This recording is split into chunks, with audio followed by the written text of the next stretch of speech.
Hello, welcome to another episode of Foxhole Deep Dive, episode number 234, where we try to answer the burning question in Foxhole for new players. Which side should I choose? All right, so today we are diving into the trenches of Foxhole. This isn't like your typical game, where you just pick a side because you like the color or something. Right. This is a real commitment. Oh, yeah. You're choosing a whole way of life here, practically a nationality. Yeah. And it's all happening within this massive online war zone. Absolutely.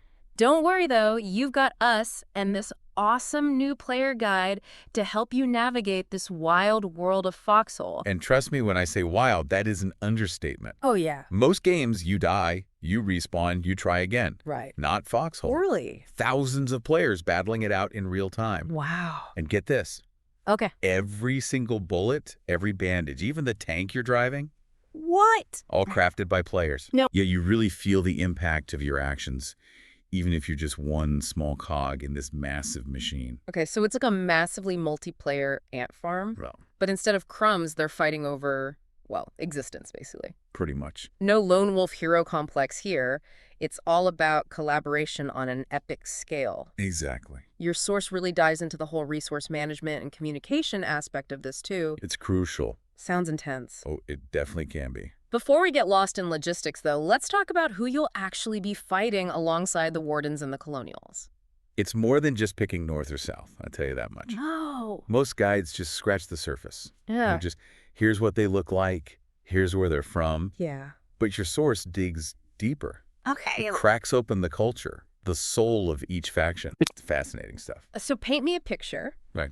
Beyond the uniforms and the maps, who are you really going to be fighting with? And let's be real against in this game. Right.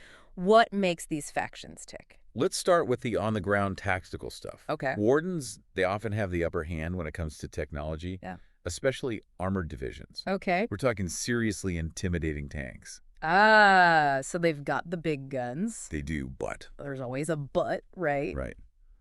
The Colonials, they've got this scrappy underdog energy about them. Okay. Their production is cheaper, faster. Right. They flood the field with troops and vehicles, even if those vehicles might not be as flashy or as well armed. Right. I see. And when it comes to infantry surprises, let's just say the Colonials have a few tricks up their sleeves. Okay.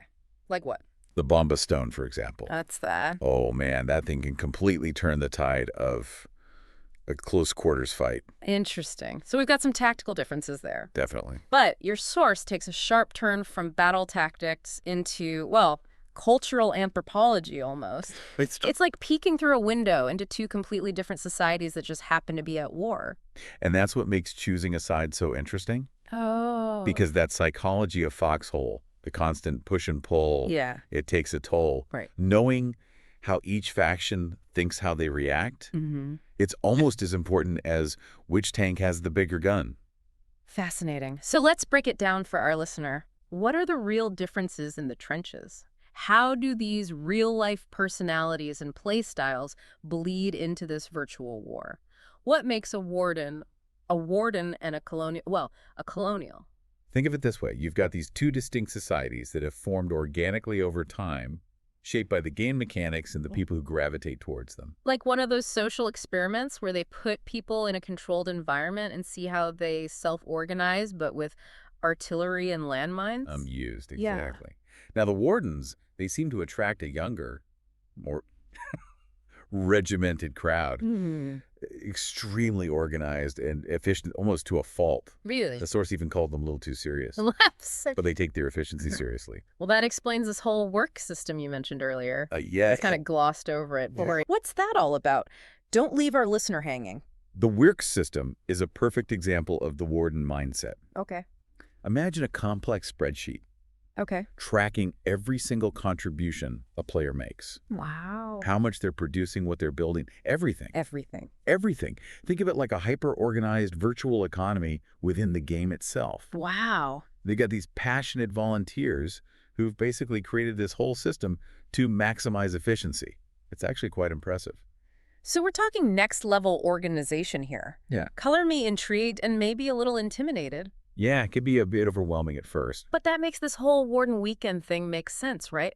You're telling me real-life schedules are dictating the flow of a virtual war? That's Foxhole for you. That's wild. It really highlights just how immersive this game can be. Yeah. These aren't just avatars battling it out. Right. These are real people with real lives and schedules. Right. And that bleeds into the game. That's crazy. And it goes beyond just playtime, you know? Yeah. The source mentions this thing called burnout among the wardens. Yeah, it's a real thing. That intensity, that drive for efficiency, it can be a double-edged sword. Absolutely. All work and no play, even in a virtual war zone, can take its toll. Makes sense. So if the wardens are the hyper-organized, always-on-duty faction, Right. what about the colonials? Paint me a picture of life on the other Oh, side. the colonials? They're a different breed altogether. Okay. The guide describes them as scrappy underdogs, a little older, a bit more chaotic, Oh. prone to the occasional bout of infighting. Sounds a bit messy over there. Oh, it can be, and this is a big, but when they manage to rally together, they're capable of incredible things. Really? Oh, yeah. Their motto, according to your source, is grit and skill. Grit and skill. It's giving very much pirate energy. Right. They definitely have that kind of vibe. But do they live up to that motto? It's a mixed bag. How so? Their strength lies in their adaptability and their ability to pull off those unexpected, unorthodox maneuvers. Okay. But as your source points out, they can be their own worst enemy sometimes. Yeah. Remember those colonial civil wars over resource fields we talked about? Oh, right. Complete chaos, even amongst themselves. Exactly. But then you have figures like Seed. Seed. Yeah, Seed. He's this almost mythical player in the colonial ranks. Embodies that colonial spirit, perfectly charismatic, a natural leader. There are all these stories about Seed rallying the troops and turning the tide of battle. It really speaks to the importance of strong personalities and leadership within the colonial ranks. Interesting. So we've got the wardens, super organized, efficient, maybe a little intense even. Yeah. And then you've got the colonials, scrappy, unpredictable, rallying around those charismatic leaders. Right. Two very different approaches to the same war. Exactly. And this is where it gets really interesting for the new player. Oh, yeah. Because choosing a side in Foxhole, it goes beyond just, which faction has the cooler tanks or the bigger guns. It really does. It's about finding a group of players whose style meshes with yours. Absolutely. It's like choosing a dance partner. You want someone who can keep up with you, who complements your style, whether you're waltzing or, waging a virtual war. Great analogy. But knowing all this, knowing the ins and outs of these factions, their strengths, their weaknesses, their quirks, who should you fight for? That's the million-dollar question, isn't it? And the beauty of Foxhole, at least according to your new player guide here, is that there's no one right answer. Oh, really? Nope. So how do you choose? The best way to choose is to try both. Really? Yeah, get a taste of each side of the conflict. Double the trenches, double the fun. Exactly. See which play style resonates with you more. Do you thrive in that structured, organized environment? Right. Where everyone has a clearly defined role? Yeah. Or do you prefer a bit more freedom, a bit more room for improvisation, where individual ingenuity can swing the tide of battle? So do you want to be the cog in the well-oiled machine? Right. Or the wrench that gets thrown into the works, shaking things up? Laughs. I like that. So which one are you? Are you a warden or a colonial? I've definitely been on both sides. Yeah.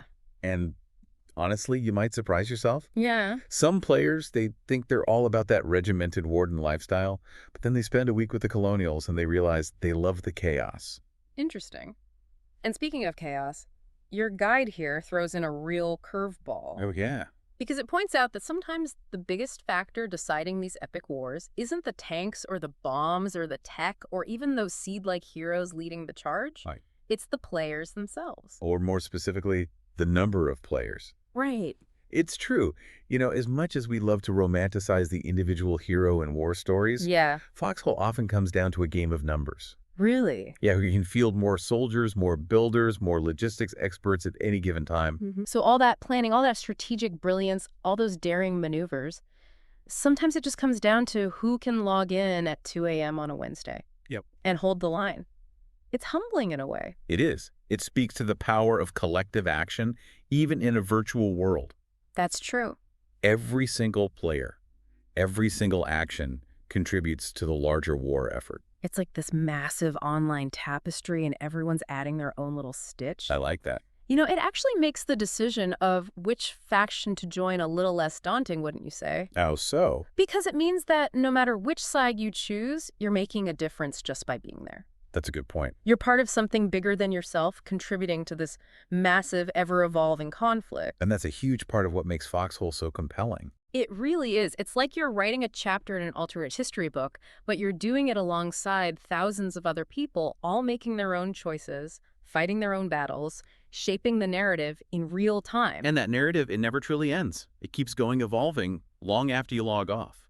Now, before we wrap up our deep dive into the world of Foxhole, there's one more thing we need to touch on, Okay. and that's the impact of time zones. Oh, yes.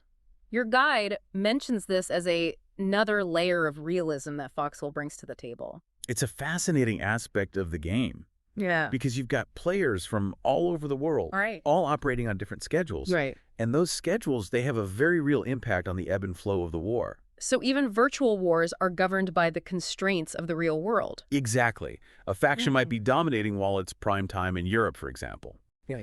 only to find themselves on the back foot when those players log off and the North American contingent wakes up. Wow, so it's like a global tag team match almost. Kind of. That's wild. It adds this incredible layer of strategy and unpredictability to the game.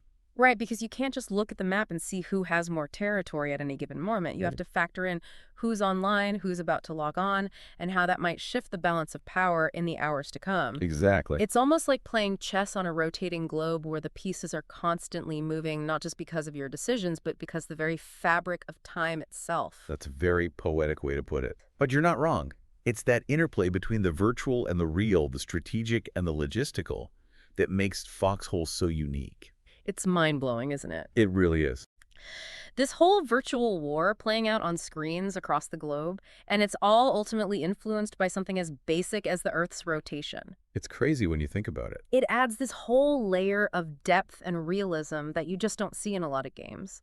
And it makes those late-night gaming sessions feel even more significant, right? Oh, absolutely. Like you're really holding the line against a massive offensive, knowing that if you can just hold on for a few more minutes, your comrades in another time zone, they're going to wake up, log in, and reinforce your position. Like you're part of this global relay race. Right, exactly.